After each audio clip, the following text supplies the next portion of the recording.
Hello and welcome back to another session on cryptography and network security. In this session, we'll be taking a look at TLS 1.3, how it works. So in the previous session, we are looking at SSL 3.0 and how it is different from TLS 1.2. We have taken a look at the entire workflow. So if you have not visited that lecture, please visit that so that it's helpful for you to understand the specific lecture. So I'll be leaving the link for those lectures in the description below. Have a look at it. So what is Transport Layer Security 1.3 protocol? How it works? So we have our domain and we have our client which is running the web browser, and the web browser contains the trusted store which contains the public keys of the root CS, and our domain has got its own digital certificate which it has received from a intermediate certificate authority, and we are our own private key. So if you're not clear with all these things, please visit my lecture on X.509 certificate. I'll be leaving the link for that lecture also in the description below. Have a look at these things because we should know what is digital certificate, what is private key, public key, and all these things before even coming to this lecture video. So our domain has got a digital certificate and a private key. Now how TLS 1.3 works? First, client hello. A client hello message is sent from the client to the server. So what is coming as part of this message is the version. Say TLS 1.3 is the version and the selected cipher suites. So here the selected cipher suite in TLS 1.3 is AEAD type of algorithm, that is authenticated encryption with associated data. So it comes with encryption and authentication together. That kind of a cipher suite is supported. And key share. So here, as part of the key share, we are going to send a computation as shown here. So we'll first select a random 32-bit integer, that is the private key, and then we'll be computing QC, which is nothing but the random 32-bit integer dot g, which is the base point on the curve. So here we are talking about elliptic curve Diffie-Hellman key exchange standard. So we are computing dc.g and then we'll be sending qc to the server. So dc is the private key and qc is the public key, which is nothing but dc.g, which is the base point on the elliptic curve. So the key share is sent and signature algorithms that are supported by the client is sent. So this is the difference. In TLS 1.3, in the very first step, there is this information on the key share that is being sent to the server. The client assumes that the server is going to support the specific elliptic curve group and this kind of a key share, and then it sends its public key of the key share to the server. And what the server does is it responds with a server hello. The selected version, that is TLS 1.3, the selected cipher suite, that is authenticated encryption of associated data. So it provides encryption and also creation of MAC together, that is the cipher suite. And server shares its key share. Now server accepts, say here, the elliptic curve group name and then the public key was sent. Now what the server does for its part is it selects its own private key of 32-bit integers and it computes the public key. QS is nothing but ds.g, which is the base point on the curve, and it transmits the public key to the client. So the key share exchanges happen in the very first round trip. So within one round trip, both the client and the server, they share a key. So within one round trip, whereas in TLS 1.2 it takes two round trips. Here, the very first round trip, the key share happens and the server also shares its part of the key share. So both of them now can generate their own keys. See, what is happening from the client side is, you can very well see that here, it is computing dc.qs. So it's going to take its private key. It's going to get this QS from the server, right? So server is sending QS, and here it has generated a 32-bit 32 byte integer, which is the random number, right? So that is DC. So using dc.qs, it's going to compute set the pre-master secret key. Likewise, the server can also compute. Say it has selected its own private key as DS, and QC is the public key received from the key share from the client. So QC is sent from here.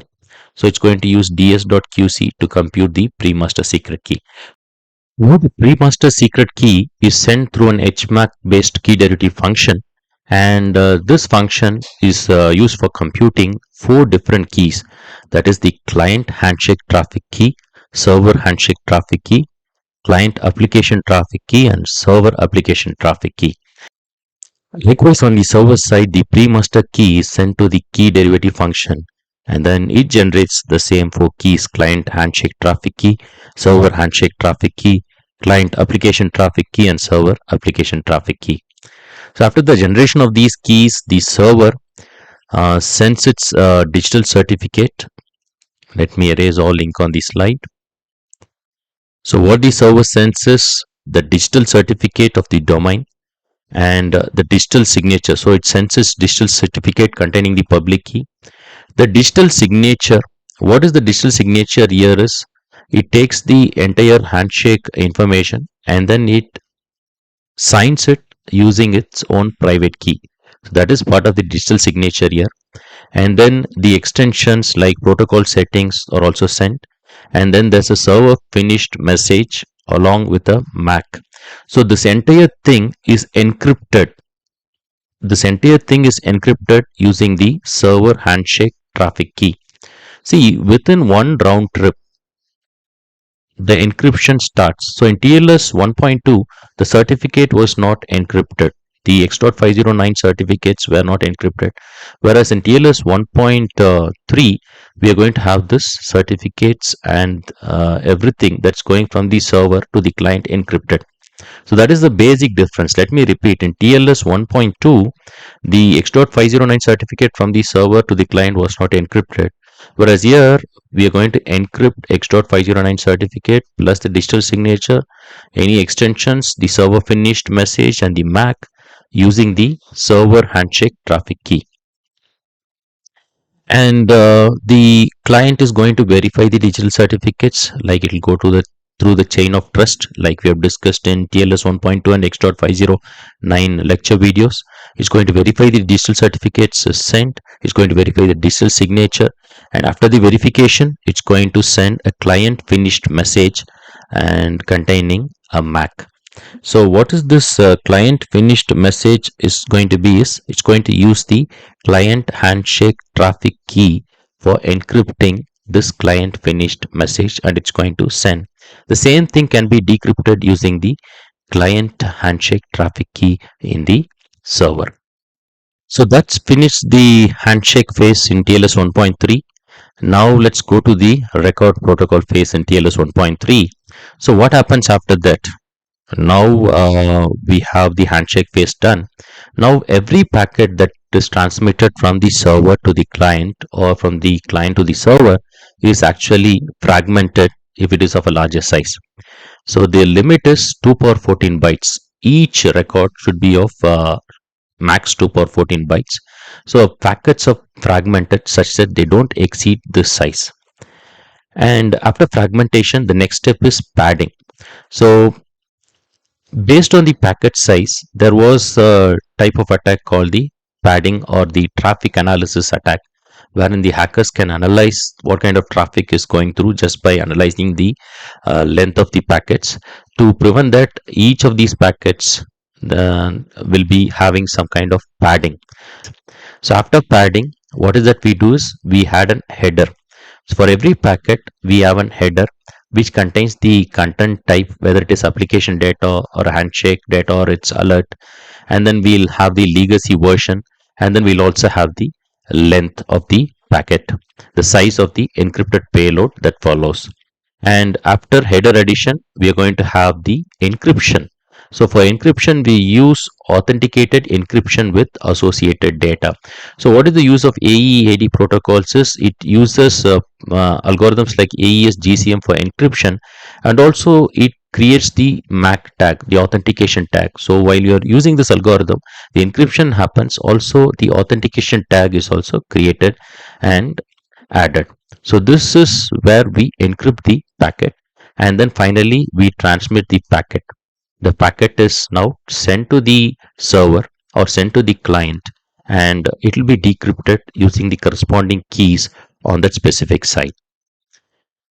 So this is TLS 1.3, and the basic and the very important difference here between TLS 1.2 and 1.3 is the key share happens within one round trip, so it's very fast, and even the server's digital certificate, whatever certificate that is shared in the encrypted format, so it becomes more secure. I hope you are able to follow how TLS 1.3 works, and if you have any questions, you leave those questions in the comments below. I'll be taking a look at it. That's it for this session. Take care.